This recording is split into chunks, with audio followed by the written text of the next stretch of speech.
Friendo Steve here.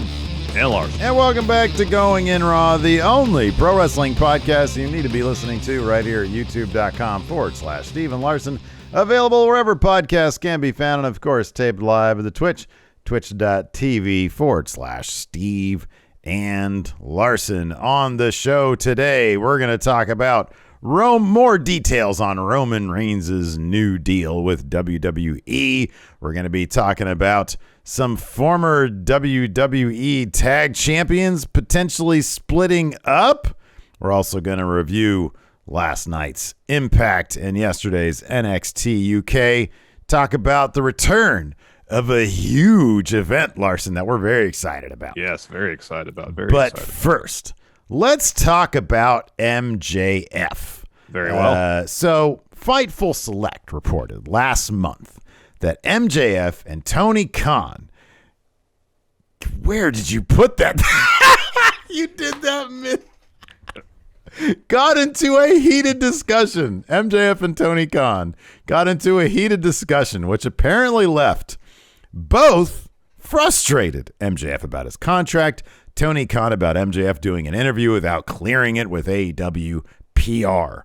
While it was reported that the two had seemingly worked out their issues, Fightful Select is now reporting that MJF is currently leaning towards leaving AEW when his contract expires in 2024. Fightful adds that there have been some discussions of contract negotiations between AEW and MJF, but Fightful was unable to confirm whether these discussions would be for an extension or a renegotiation of his current deal. In the latest Wrestling Observer newsletter, Dave Meltzer wrote about MJF's situation, stating, "This is one of those situations where a lot is dependent on whether AEW gets a big rights fees increase, which would also be for 2024, although they'll know their 2024 revenue by early to mid 2023, long before the MJF deal is up. Plus, who knows who will be hotter in 6 months, let alone in 2 years, other than WWE will be enormously profitable and alive, and AEW will be alive, and how profitable depends on a deal not yet made." So, Larson, what do you think? Confirm for us now, is MJF leaving AEW for WWE? I'm going to push. Too soon to tell. Here's why. Boo! 2 years to You wait. suck. 2 years. It's 2 I know years, MJF, man. even for the last several months, has been part of his whole thing is bidding war of 2024. Yeah. He's going to try to get himself the best contract possible, and you can't blame him for that. Mm-hmm. He's in his mid-20s, Mm-hmm. super young. By the time his contract is up, his brand will probably never be hotter. Yeah. He's going to reach like peak popularity up to this point. Mm-hmm. He'll probably have an AEW championship title reign under his belt. That'll happen by the end of this year, by the way. Entirely possible. It's probably going to be September. He is going to be a hot free agent. Probably the hottest on the market in the year 2024, although I don't know who else's contract is up. He can almost name his price. Now, Meltzer is correct here, though, because, AEW, given their current TV deal, they have a budget they got to work with it. And I don't know whether these conversations about a new contract, Fightful to say whether it's extension, renegotiating the current deal, don't know. If they get more money in the next TV deal, they will then, in theory, be able to spend more money on contracts. And if WWE comes and backs up the Brinks truck for MJF, AEW can at least make that competitive. Whereas now, I don't know if that's the case. If Johnny Laurinaitis comes calling to MJF and says, kid, we'll give you Cody money. Yeah. I don't know if Tony Khan can match that. Yeah. But now in 2024, if they get a nice TV deal, a substantial increase what they got now, it's entirely possible. He can at least get close enough. So MJF has to think about it. Mm-hmm. Yeah. Yeah, all that's true. Look, here's the thing. He's going to leave AEW at some point. You know why? Yeah. Because he's got like 20 more years at least on his career. It's entirely possible when his contract's up in 2 years, he will have accomplished a lot of the stuff he probably set out to do signing that first deal. What's the best way? Maybe he's going to take a couple of contracts to get there. What's the best way to maintain your relevancy, Larson? Hop back and forth. He could go back and forth if pro wrestling contracts, let's say that, because on average are like 3 years long, right? Let's just say they're 3 to 3 5. years long. 3 to 5. Right, 3 to 5. We've heard some are 2, some are 5, some are 3. You don't really hear about 4-year deals. But I've heard all 3 of those numbers. He could move back and forth 6 times. 3 times per company if he wants to. And honestly, it'd probably be smart. I wouldn't be shocked if Cody went back to AEW before everything's said and done. I think he's going to WWE to do the one thing that he probably set out to do when he started his wrestling career, and that's be WWE champion. Well, I think he's setting out to make a bunch of money. I think Well, that's that what too. Cody's. But I mean, I wonder. Yeah, I always wonder if, like, I mean, how much of that is he just putting that out there? I mean, wrestling's a business. You know, wrestling is a business. Yeah, obviously it's business. I'm sure getting a nice fat paycheck is great, but at the same time, he seems Cody, that is, seems conscious and wanting to build upon his family's legacy. And yeah, money might be the primary motivating factor in reality, but I'm sure going to WWE and getting the title his dad never got probably does mean something to him. I wouldn't be surprised that really does mean something to him. So let's go back to MJF. He's super young. Honestly, like you said, one of the more important points of what you said is at a certain point, coming up very shortly before this 2 years is over, he is going to have done pretty much everything there is to do in this run in AEW. I mean, he has been a featured main attraction the entire time, and that wouldn't shock me if that was sort of the, who knows what kind of deal he signed at the outset.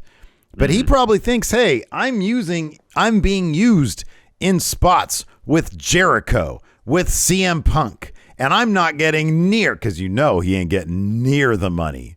Not even, I'd be kind of surprised if he was getting like a fifth of the money those guys are getting. I mean, if Punk, let's say Punk is making $1 million a year, you think MJF is making even half that just on his salary? No, I don't think so. Making half that. I wouldn't be surprised he's making 200,000. That's what I would think. Yeah, but we have no information about this. Is conjecture. And Punk might be making more than $1 million. I don't know. He might be making like $2 million a year or $3 million.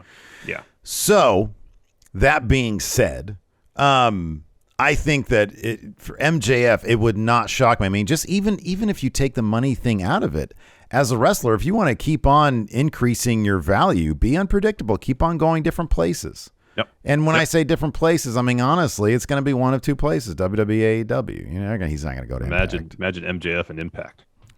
I don't want to. I love Impact, but imagine if Tony Khan, I was thinking about this yesterday on Impact when Gail Kim was announcing the Queen of the Mountain thing. They do such great work with everybody they have. I know. Imagine if Tony Khan was like, you know what? Hands off. I'm going to give my women's division to Gail Kim. I'm going to give my everything else to Scott D'Amore. Dude, I think AEW would, like, creatively speaking, look, they already do pretty good. But man, I think you'd see a lot more interesting acts being featured in interesting ways. Anyways, that's so far beyond the point. Entirely possible. So, obviously MJF is one of AEW's top stars, arguably their top heel.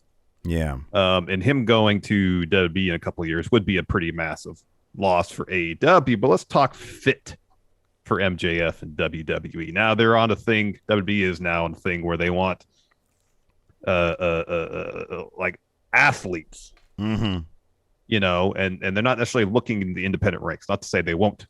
AEW is not independent, but you know what I mean. Yeah, sure. Historically, the last few years, people signed to NXT have been from the indies. Now they're bringing in collegiate athletes to develop from the ground up, pretty much. Obviously, MJF is the type of star that he's going to sign. He's going to go to main roster. And because he's a pretty massive star, plus that's a huge get from AEW, he's going straight to the main roster. That being said, what kind of fit do you think he will have within WWE? He's not going to have the same degree of flexibility, of say into his creative, I would think, that he does now. He's not a star, at least in WWE's eyes, I wouldn't think, of Cody's magnitude. I mean, they're going to bring him in to be MJF, but are they going to let him have, to a degree, free reign on the mic like he has now? I don't know that he does now. I mean, I don't know. I look at Cody. Is there that much of a difference between Cody and WWE and Cody AEW? Vince literally said, Cody, we want you from AEW to be here. Yeah. No, I get that. But MJF will in his promos go to places that Cody doesn't go in terms of getting heat. MJF is at his weakest when he does that. I agree. And I honestly think if you look at, and it's funny because we brought this up on the AEW review the other day.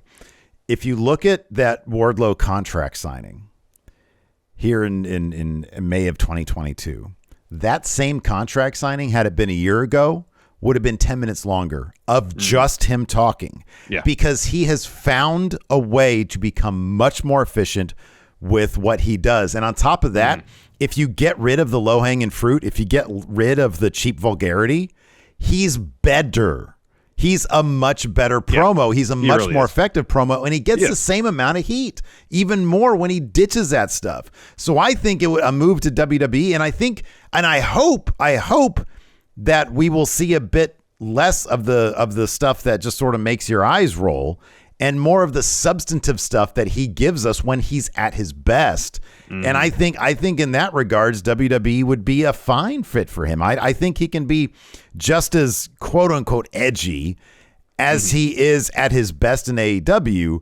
He can do that in WWE. And on top of that, if we're talking about backing up the Brinks truck, what is that usually portend in WWE? That they have plans for you and that they'll try their best to utilize you to the fullest of their You're abilities. going to be featured in a major way. He's not going to get stuck. And let's just divorce ourselves from this idea.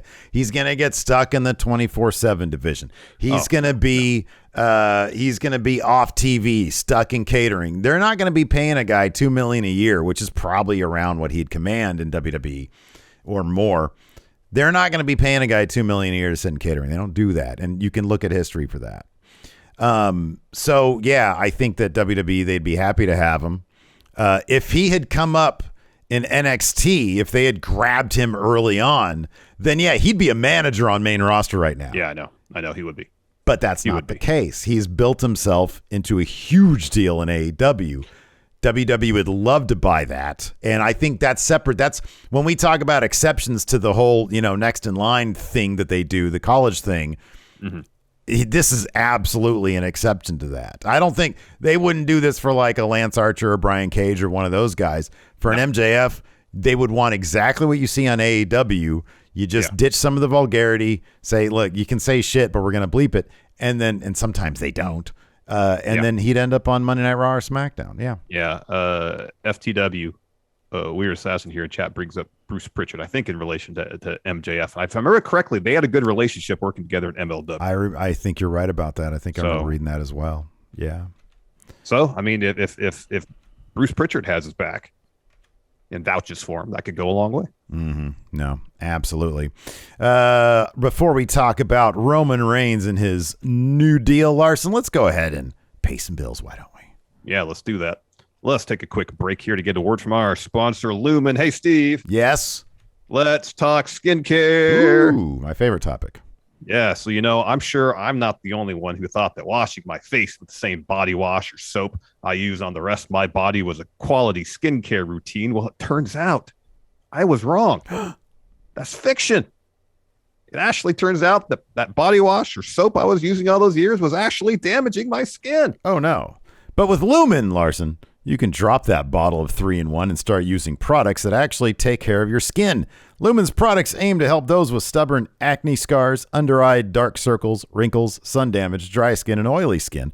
And getting started is easy. All you got to do is take the 2-minute quiz on their website, and they'll tell you which skincare routine is best suited for your needs.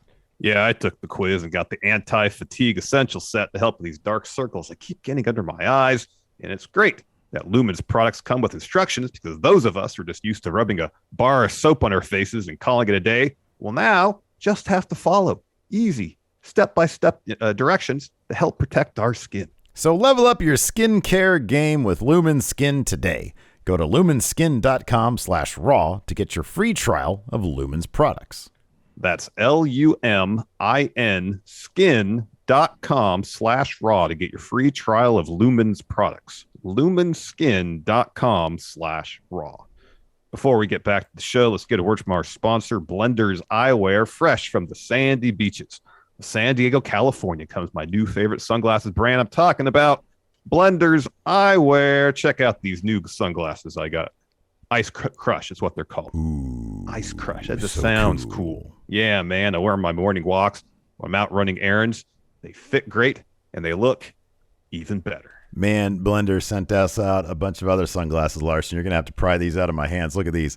I got a new pair of Mr. Romance right here. Whoa. Look at that. Going to go out a night on the town with my lady. I also got these right here. Look at it. Is this Steve here or Tom Cruise? Look at these. Oh, wow. Look at these guys. These are spider jets. That's right. Wow. Anyways, cool let's talk about Blenders a little bit, man. Blenders founder Chase Fisher started the company to create adventurous, mid-priced eyewear, and Blenders team of in-house designers continue that philosophy by coming up with new styles like orange polarized wraparounds, think like Bret Hart sunglasses but orange, and tortoise shell frames with purple lenses.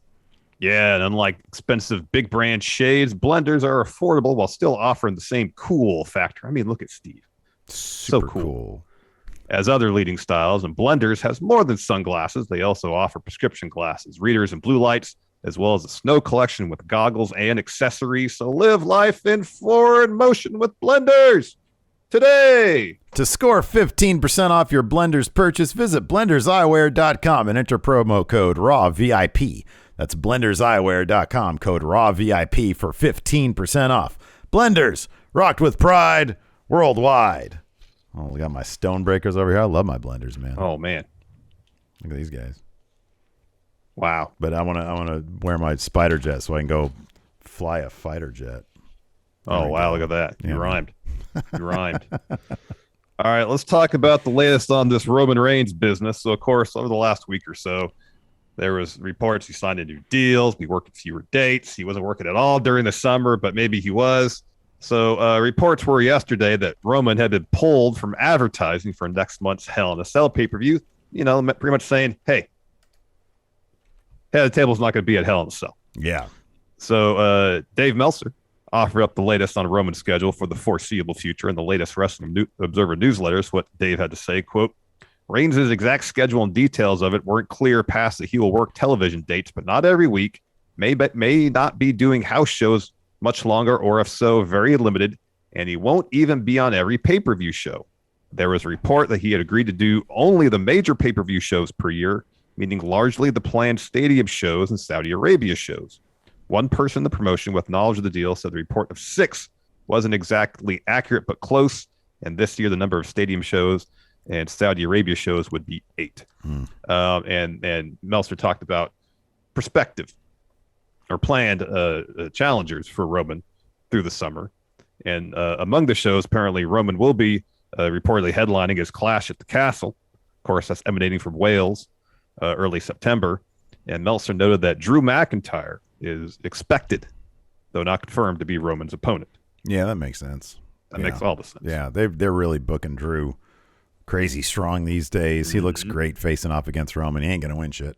But it's a good feud for him. He'll win everything that doesn't matter.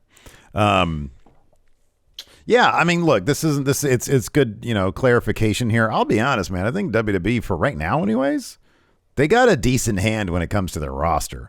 Like, the most overact in the company right now is clearly RK Bro. It's the tag team champions, which been a while since we've been able to say that. You know what I mean? I know. You got that going on. Roman, he's got proxies. He's got the Usos who can sort of take his place. So the specter of Roman with the bloodline is kind of enough in certain situations. They really do. They've got a lot going on right now. And, they got Cody. He's like super over as well. Rollins is doing great work. Yeah, over on Raw, there's 5, 6, maybe 7 people that you could push and be consistently the main event of pay-per-views. You got Edge, you got AJ, you got Cody, you got Seth, you got Lashley. Yeah. They've got one sort of Cena level guy with Roman, but their depth is really, really good in terms of being able to carry, as long as they keep if they actually put some effort into creative, which is hit or miss. They'll be fine in terms of keeping fan interest. I think with Roman, utilize Roman in the proper way in your schedule. They'll probably be fine. I mean, it's easy for him to come out and do a promo and says, "I've beat everybody. I'm such a massive star. I'm the attraction here in WWE. So you'll see me when it's important, essentially." Yeah, absolutely. That's easy enough for him to do. Absolutely. So anyways, let's talk about this, continuing on with some WWE stuff. We might be seeing a splitting, finally, of some former WWE tag champions, and in fact, their family members as well, Larson. I'm not talking about the Usos. They're the current SmackDown tag champions. No, I'm talking about the Mysterios. In this week's Wrestling Observer Newsletter, Dave Meltzer reports that former tag champions Rey and Dominic Mysterio, a.k.a. Gunther, might be split up once Rey returns to action, saying, quote, Rey Mysterio has, as of late, gotten more stem cell treatments for injuries. Dom Mysterio hasn't been used with the idea that he's injured from Veer Mahan. There is at least talk of them not being put together going forward, although without the connection to Rey, there's really not much they can do with Dom on main roster. They had to build an angle sometime back where Rey basically told Dom it's time for him to go on his own, and then it was promptly forgotten. And they've done a number of angles building to a split that were then dropped. So it appears when it comes to them, ideas are started and dropped all the time. That is totally true. That's not something that's exclusive to Rey and Dom Mysterio either. No, it's a tried and true formula for WWE. It's how they make all their billions of dollars. Apparently. Hey, let's start something and not finish it. Yeah. You're going to give us another $1 billion? Thanks. I mean, it seems like from a character perspective, they need to do something with Dom to make him more interesting. Yes, Steve. I have an idea. Can I pitch it to you, please? Sure, please. Do you want to pitch it to me or do you want to pitch it to the powers that be in WWE? You can talk directly to camera if you want. Can I talk to Bruce? Sure, talk to Bruce Pritchard himself. Go ahead. Bruce, let me chat you up. You got a good thing going right now with horny NXT. Have Dom go to NXT, and it's like his spring break. Like he's like, Poppy, I got to go to NXT now. I want to go on kind of an excursion, a mini excursion. He might even go to like the UK, but let's focus on NXT 2.0.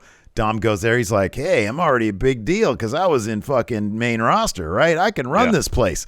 But then he realizes the problem. He wears really tight pants, and there's all these like super sexed up superstars there talking about Toxic Attraction, Grayson Waller. There's something for everybody there, man. And he's walking around with just a boner all the time, and that's his gimmick. Guy with at this point, right? You got Jensen, who's a chronic masturbator, and he's just trying to get laid, right? You got Toxic Attraction, they're super sexual. You got all this stuff going on. Why not just come out with it, have a dude with a boner all the time? And that's Dom Mysterio. There's no mystery to Dom Mysterio. We can see it all. Yeah. All right, well, that's a story. They'd run with it. They would love that idea. Here's the thing. That's a story, and it's more than what he's got now.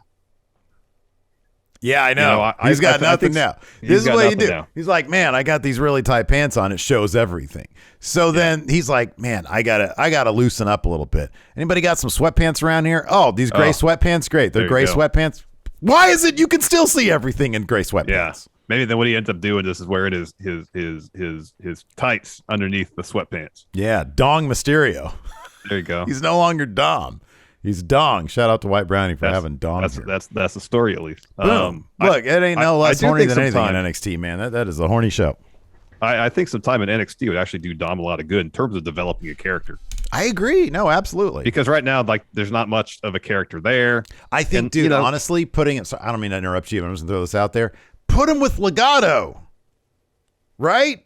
I mean, how great would that be? The Lucha tradition, Ray, him, all the shit. You put him with Legado, and then he can learn, and then he comes back like a twisted version of he's a corrupted, horny version of himself. How great would that be? Yeah, that'd be good. They got to do something. He's a decent wrestler, but for me, at least, the missing thing is he's just decent wrestler. There's not much going on there beyond decent wrestling. And here's the thing. You can't just be a decent wrestler. There's too many, the roster is too loaded.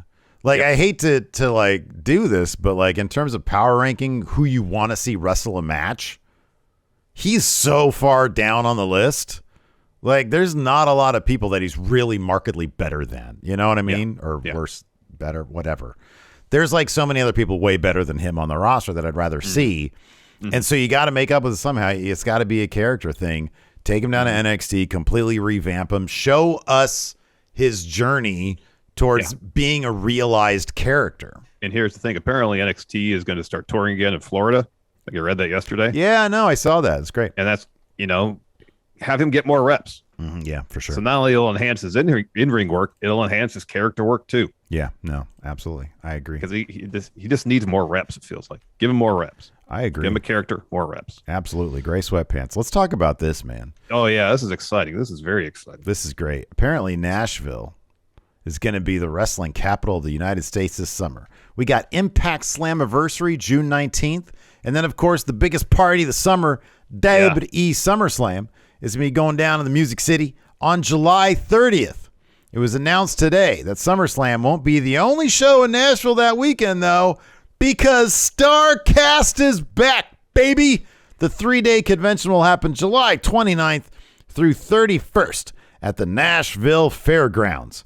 And in an interview with Sports Illustrated, Starrcast organizer Conrad Thompson teased who he might be seeing at the convention, saying, "You're going to hear from some names we haven't heard from in quite a long while, and there will be some others who we may be hearing from for the last time. We'll start all those announcements next." Is he announcing some deaths on the horizon? What the hell? He says tickets for the event go on sale May 20th. Starrcast.com. Is he alluding? Are two of these names that he's talking about Steve and Larson? We did Starrcast a couple times, and it was awesome. It was a blast. We did the first two. Yeah, we did the first two. So can we confirm here we're going to do Nashville this year? Well, I looked at the website. They only have information for buying tickets and getting a hotel room. That's it.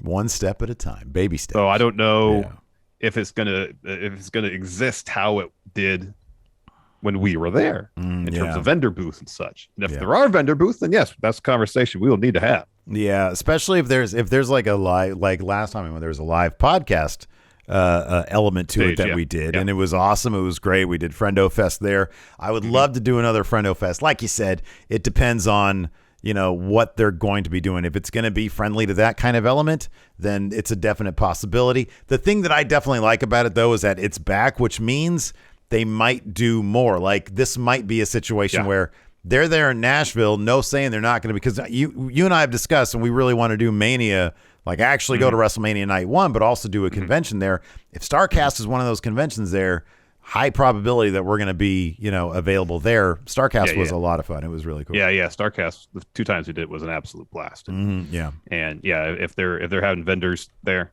it's entirely possible we'll be there again. Remains to be seen, but it's entirely possible. Absolutely. So stay tuned for that. All right, man. Time to pay a couple more bills here. Let's take a quick break to get a word from our sponsor, Upside. I got to tell you something, Larson. What's that? Every time I'm out getting gas or grabbing some food at a restaurant, I'm noticing everything is just way more expensive. This inflation is really hitting me where it hurts, and man, does it hurt. Yeah, I hear you, Steve, which is why I started using Upside when buying gas or dining out, because Upside gives me cash back on those purchases. I bought gas with Upside, and I bought burritos, and with each purchase, I've gotten cash back put into my pocket so that later on, maybe tonight, I don't know, I'm going to go and get myself more burritos with the cash back I got from buying burritos before. Oh, my gosh. I've tried Upside. It really works, and it's great because that means I can just buy more burritos. Oh, man, perpetual burritos. Here's the great thing, though. Upside, it's super easy. I've used it as well. And all you do is just download the app from the App Store or Google Play, claim an offer on whatever you're buying, check in, pay as you normally would with like a debit or credit card, and then you get paid. You can cash out anytime to your bank account, PayPal, or an e-gift card for Amazon and other brands. And you can earn 3 times more cash back with Upside in comparison to credit card rewards or loyalty programs. So download the free Upside app and use promo code RAW to get $5 or more cash back on your first purchase of $10 or more. That's $5 or more cash back on your first purchase of $10 or more using promo code RAW. Before we get back to the show, let's get a word from our sponsor, First Person. Steve, I think a lot of us wouldn't mind turning back the clock. Ooh.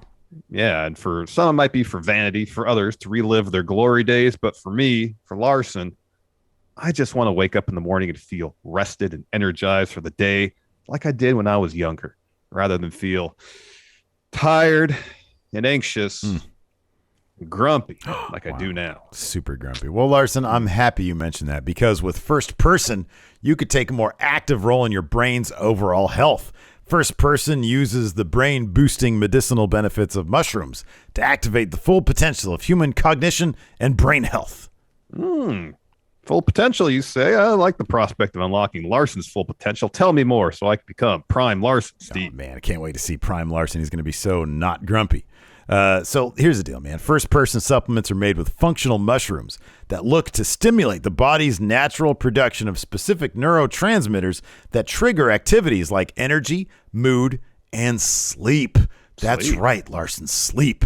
Their Moonlight supplement aims to help you sleep better. Oh, sleeping better sounds so good. So start improving your brain health and cognition with First Person. Get 15% off your first order by going to getfirstperson.com and use code RAW.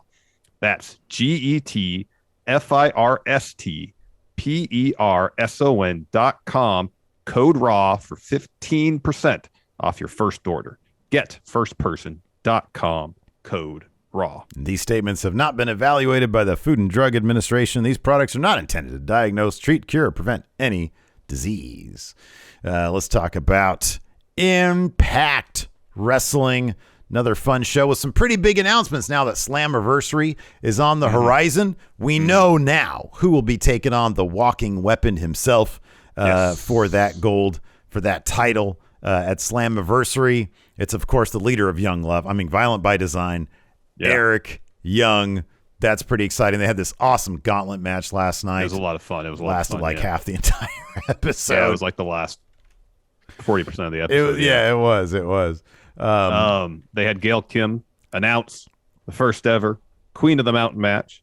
5 competitors: Tasha Steeles, Chelsea Green, Jordan Grace, Deanna Perazzo, and Mia Yim are going to be in this bout. Mm-hmm. Yeah, pretty darn exciting. They're all in on going to Slammiversary, building that show up. It's 20th anniversary of the company, so it makes sense. Yeah, no, it's cool. They did that gauntlet thing because that's apparently how Ken Shamrock won the vacated NWA. Yeah. You know who had the title before Ken Shamrock, Larson?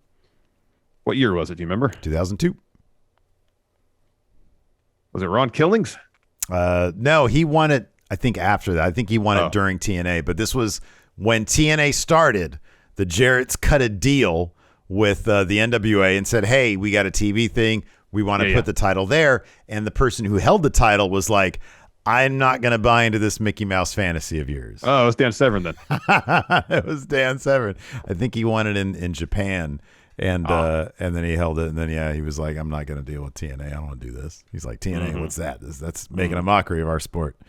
So yeah, I had to do a little bit of research because I thought that's always interested me. The NWA title stuff has always interested me. Oh, it's wildly You know who the current NWA champion is? Is it still Trevor Murdoch? No, it's Matt Cardona. Matt Cardona. There you go. Matt Cardona, because the next pay-per-view they named it after him, basically. I think they said during this episode, in fact, this first match qualifier, there's an Ultimate X match at Slammiversary too. Yes, that's right. They're just doing everything. We got Laredo Kid and Mike Bailey, Speedball. They're in a match to move ahead to the Ultimate X. How many is that? That's a multi-man thing, right? Yeah. Okay. 5 or 6 people, I think. That'll be good. Yeah, Ace Austin wasn't on this episode. He was on Being the Impact. He was on the pre-show. Well, he's in Best of Super Juniors right now. Oh, okay. So when does that start? Does that start this weekend? I think it's already. It's either already starting or just about to start. Oh shit. That's cool.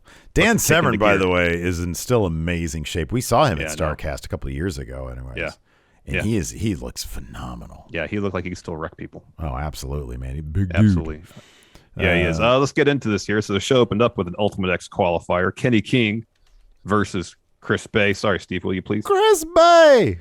So nobody gets that, man. Nobody's that's how Adam Mayhem once. It pops me, and that's why I asked you to.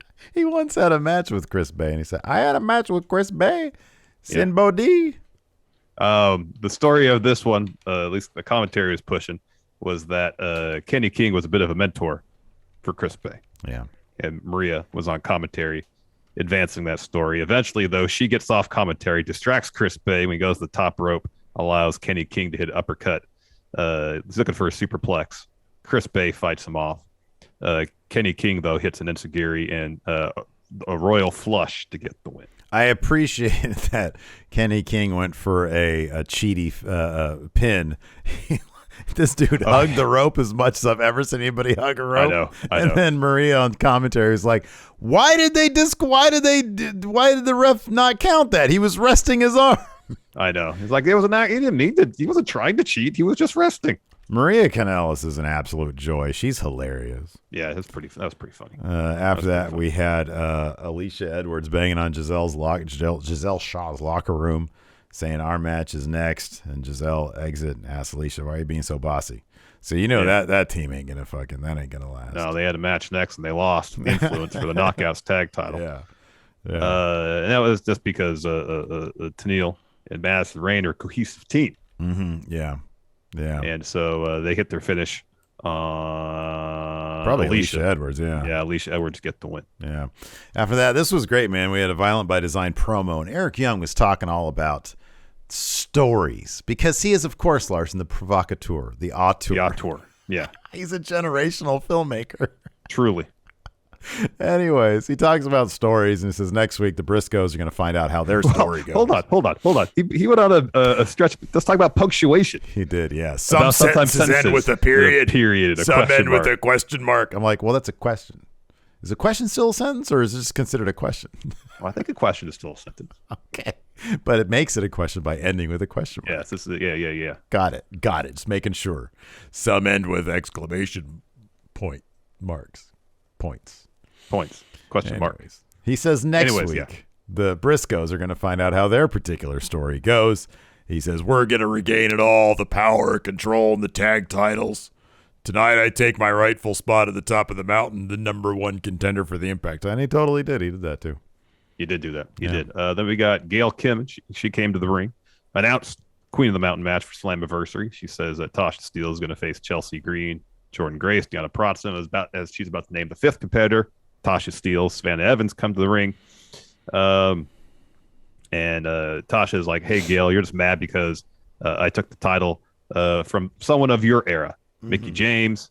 You'll do anything to try to get this title off me. And she says, I know you're about to announce the final competitor, but I'm going to do that for you. And the final competitor is Savannah Evans. And Gail says, no, all these competitors are former champs, so you're going to have to wait your turn, Savannah. The fifth competitor is Mia Yim. And Natasha is upset. She says, oh, look, you let someone else cut to the front of the line to get a shot at my title. And she says, if you want things to get personal, they can get personal. Pretty much saying, we can have a match. Yeah. So Mia Yim hits the ring. She brawls with Tasha and Savannah Evans. Deanna Prato comes out.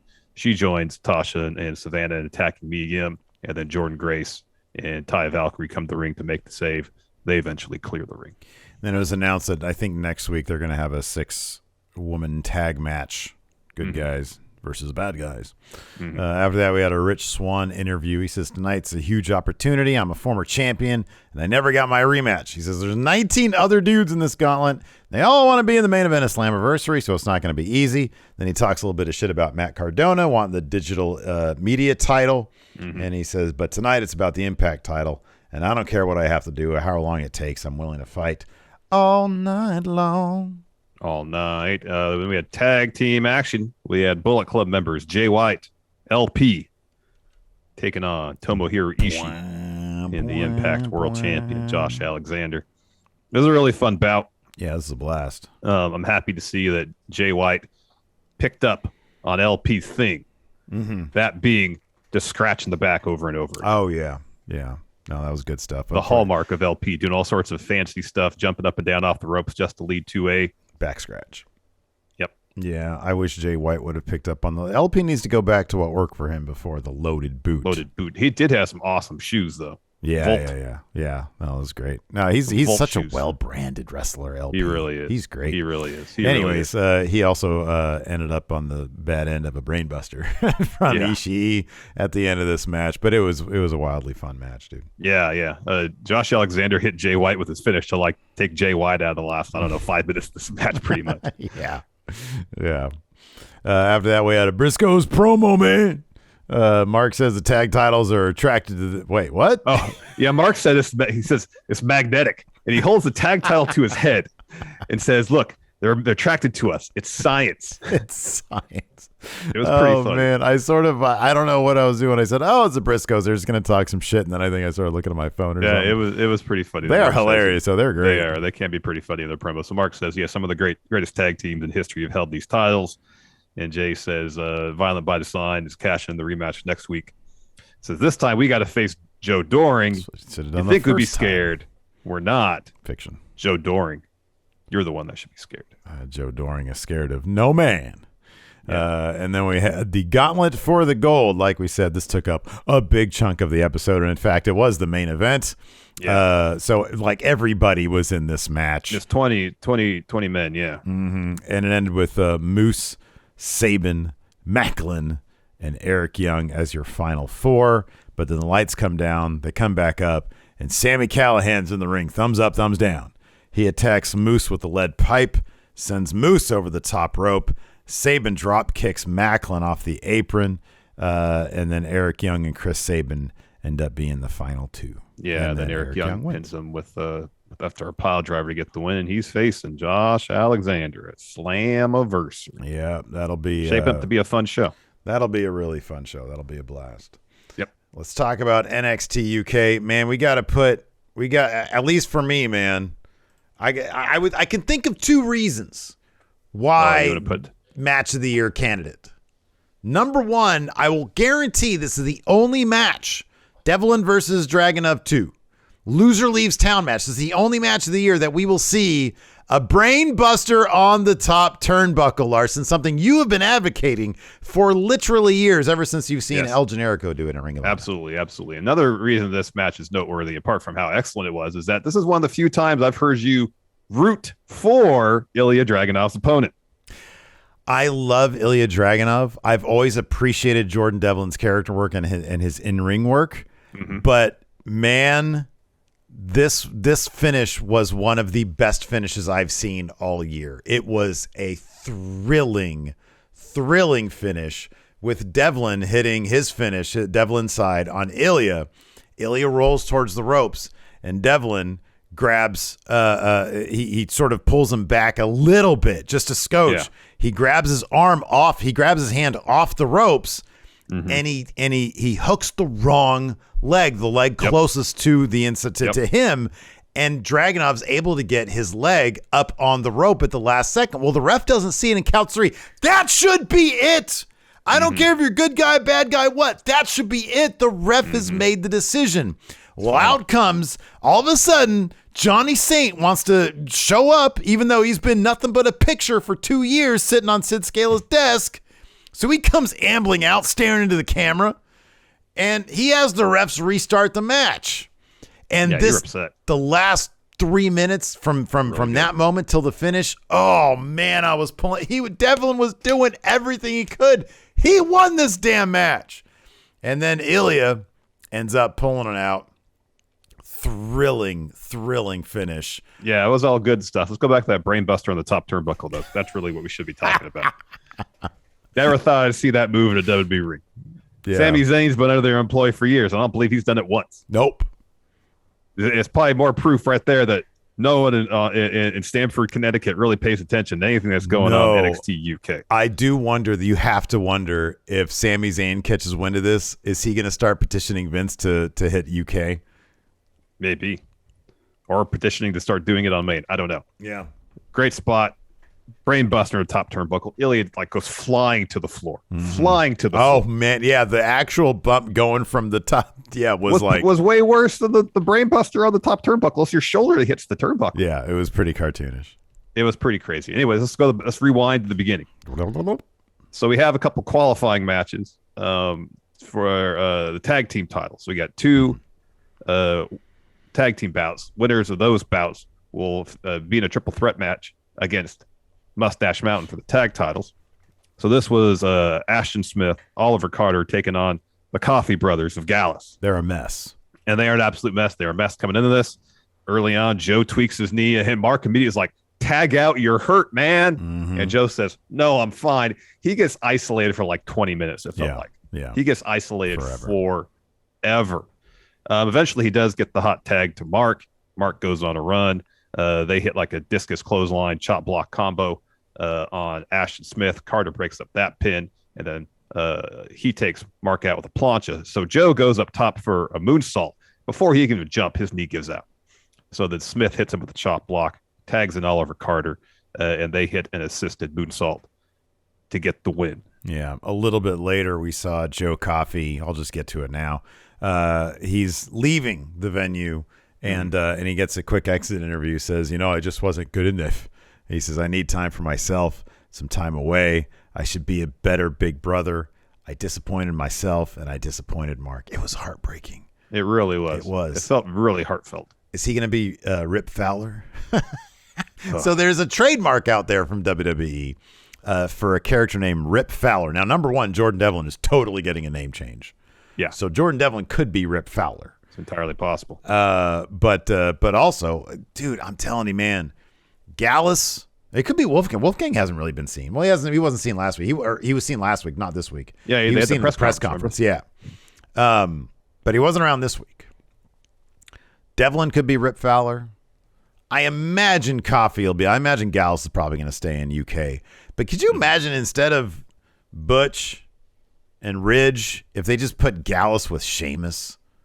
That would have been awesome. Mm-hmm. That would have been so good. I know. Ugh. I know. Anyways.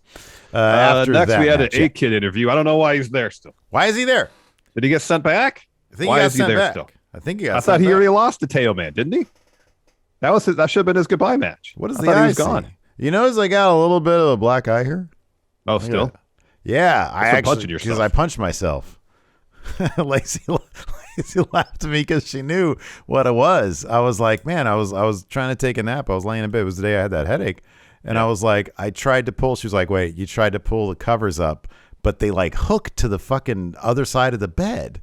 They just hook. I don't know how. It's like magnets or science or something. I don't know what it is. The science. It's like Mark Briscoe said. And she started laughing. She was like, yeah, that stupid comforter of ours just like hooks to the bottom of the. Is it really heavy? Is it a heavy comforter? Not really. Not like overly, but like once it gets on the bed, like it's like extra gravity. I don't know what the deal is. You don't have a weighted blanket, do you? No. So my hand like slipped off and I fight clubbed to myself. Punch yourself. At least it wasn't Tyler Durden over here. So A-Kid says, after everything D Familia has done to myself and NXT UK, I asked for a Heritage Rules match against Charlie Dempsey. I'm like, dude, you lost Tail Man already.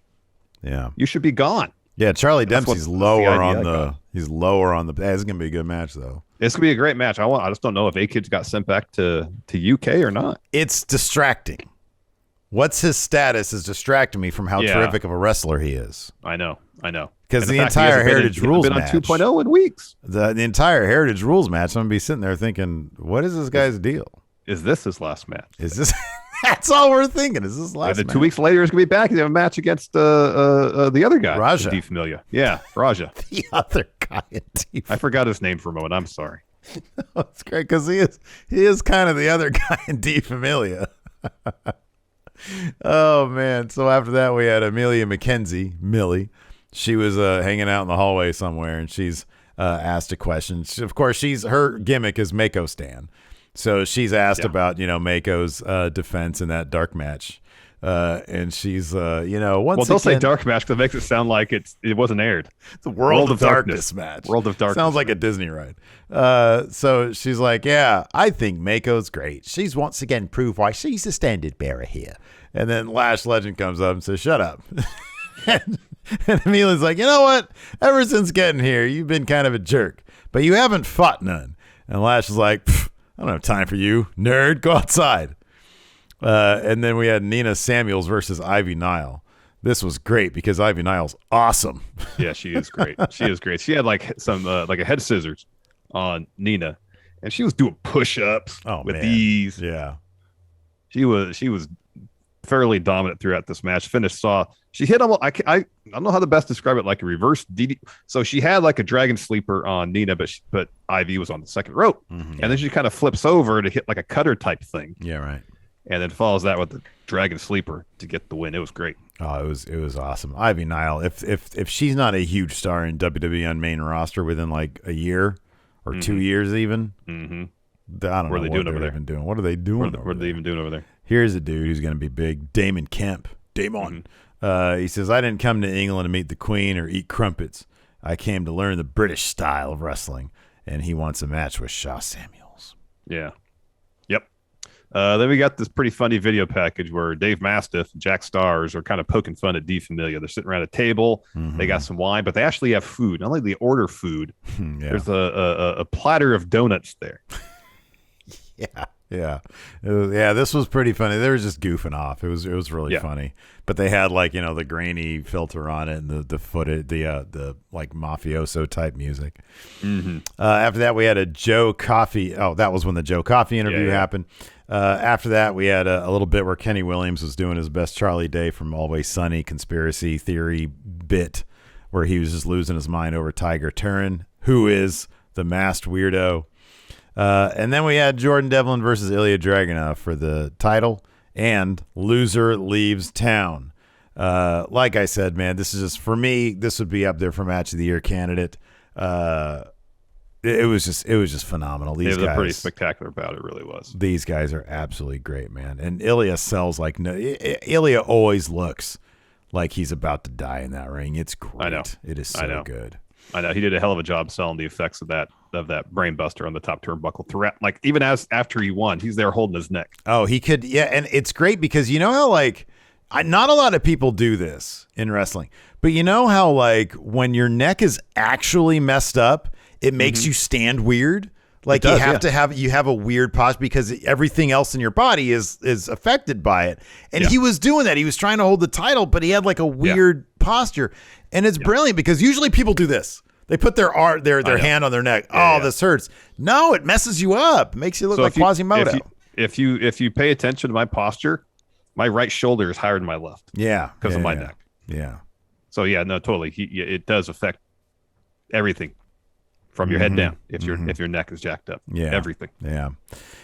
So we've got a questions thread here. This time we put it up at youtube.com/Steven Larson.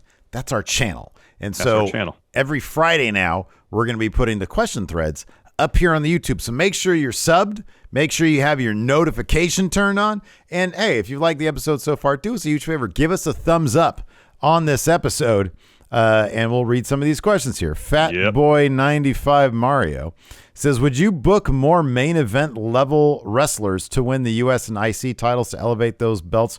Or is it better to keep the wrestlers at a level above those mid-card titles? So certain wrestlers, do you believe they should be above those titles and then there should be like a level of wrestler at those titles? Instead of having that kind of strict hierarchy for the titles, just have interesting stories being told with the titles and have them featured prominently and have people like value holding and winning those titles. I think that goes just as far in terms of making those titles feel valuable and important than having a main event guy hold them. Man, I always go back to John Cena with that U.S. title back in 2016, 2015, whatever it was, 2016, I think, with his open challenge. People still reference the open challenge all this time later. And having Cena hold that U.S. title, as long as you're doing something interesting with it, he said, hey, this title is the United States title. It's supposed to represent opportunity. That's what I'm going to give. People often reference the IC title as the workhorse title. I think that there's a lot of, you could do a lot with those titles. And but sadly, I feel it seems like WWE thinks people shouldn't be going after those titles. They should all be aiming to go after the top titles. And so, it's just they don't do anything with those. I know they don't do anything with them. 5 holding 7. What would you guys pop more for? WB bringing back Sandow to play Elias, or Dan Matha being the Joker to face Samoa Joe? Oh, Dan Matha. Yeah. Dan Matha. Yeah. I wouldn't mind WWE bringing back Sandow. I think it'd be cool.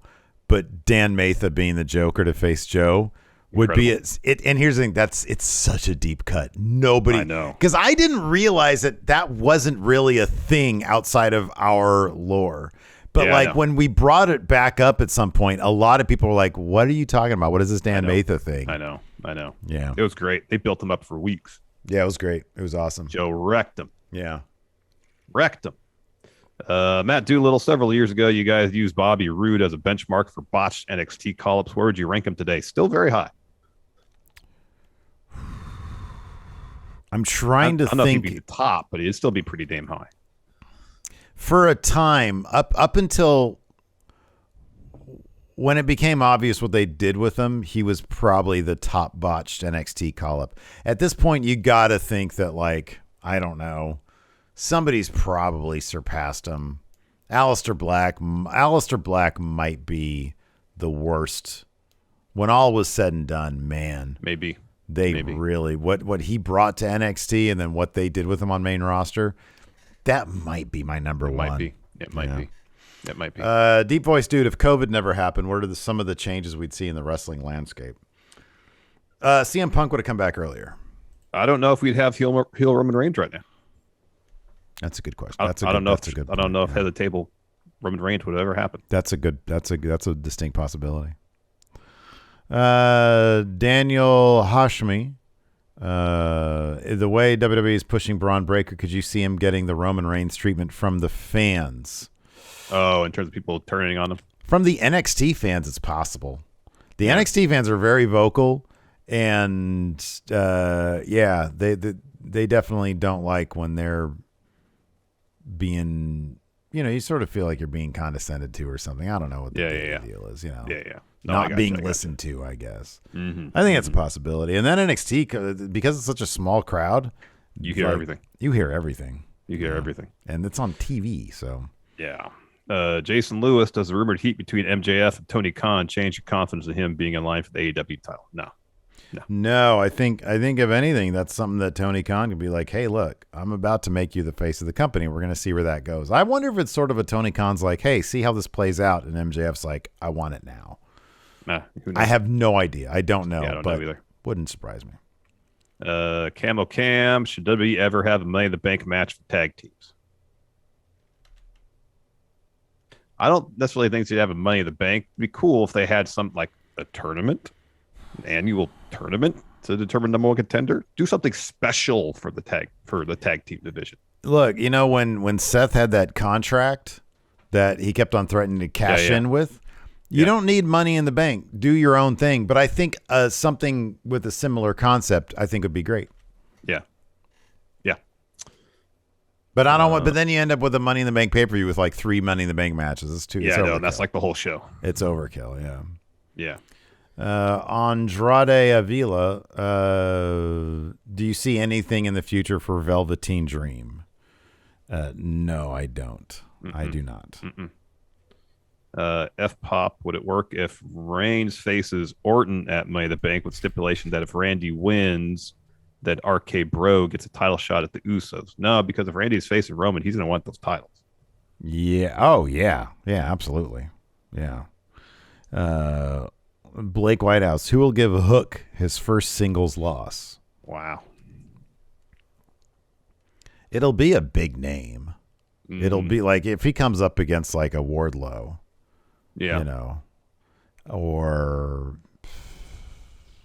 even I don't know. I didn't even think a Lance Archer would get it done. No. I don't think that would happen. It'd be like MJF having to cheat to win, Yeah. They get a bunch of heat for beating, You know who it could be? Hook. You know who it could be to get huge heat? Miro. Yeah. I could see it being Miro. Yeah. Because it doesn't hurt Hook that much. Miro's a monster. Yeah. Let's see here. Nubenco, what's next for Asuka after her feud with Becky? Hopefully something good. Hopefully a feud with Bianca over the title. Oh, that'd be cool. Asuka cool. wouldn't win, but at least it'd be some really good matches. Give me heel Asuka. Yeah, I know. Like a vicious Asuka. Nikyle, who will hand Cody his first loss is coming back to WWE if Seth doesn't do it? Probably Roman. Yeah, I could see it being Roman. Yeah. Who should White Brownie, as of right now, who do you think should win Money in the Bank for both men and women? Cody and Bayley. Those are really good answers. I can't come up with better ones. Maybe like, I don't know, Cody and Charlotte, but I think Bayley would be better, much better. And if Bailey said, "Hey, WrestleMania," instead of the cat, because she's going to be a face when she comes back. Probably, yeah. David Matushek, if a certain wrestler that you like does not pull a heel or face turn that you want to see, what would be the first words coming out of your mouth be? Well, David's probably here for our lives. It's like, what? Good. Bummer. What? Why would they do that? It's always, why would they do that? I know. That's usually what we say. Why would they do that? Oh, that's weird. Why would they do that? Gustavo, what will be Devlin's new name now that he's likely going to 2.0? Did we decide on a name yesterday? Hibernia Man. Oh, that's right. I was looking, so Alba Fire. Alba's another name. It's like, I don't know, an old school name for Scotland.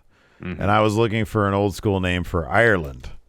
Ireland, other names. And I swear Hibernia was one of them. The Emerald Isle, the Land of Saints. Oh, here we go. Yeah, Hibernia. That's one of them. Oh, yeah, maybe. Oxygia? His name should be Aaron Hibernia, because Aaron is one too. Yeah. Aaron Oxygia. That's a terrible name. Yeah, it is. That's just an awful name. Hall of Shame asked if we can review Heroes of Wrestling, the Notorious show. Is that the one with Funk? No, I'm sorry. With Jake Roberts? Yeah. Yep. I don't know. Nah, probably not. I don't know. I think some of our retro reviews, we've talked about it. We're going to bring back like monthly countouts. Remember we used to do the top 10 podcast? Yeah. Because the King of the Ring one, look, at a certain point, you got to look at the business. And that King of the Ring 96 one, I thought that was going to do well because, like, come on. Too. You get to hear Phil McDonald do a Stone Cold impression. Well, I mean, we just came off WrestleMania and Stone Cold was back and he had the match. A lot of excitement about that. Yeah. It didn't turn out that way at all. So what, you had a great idea for because we're going to do a count out May 20 something or another because I'm going to be in a week from this upcoming LA. Monday. Yeah. It's probably top 10 shocking departures or something along those lines. Like because Cody and then now Kota Ibushi leaving probably New Japan. Mm-hmm. I think there's a lot of good stuff we could talk about there. Yep. So anyways, thanks everybody for watching. We appreciate it. It's Friday. That's it. I might do like a stream tonight on MF Steve here because I didn't do anything. We got GTA at 3. Oh, GTA's at 3. That's right. 3 to 4:30. You got to 3 to 4:30.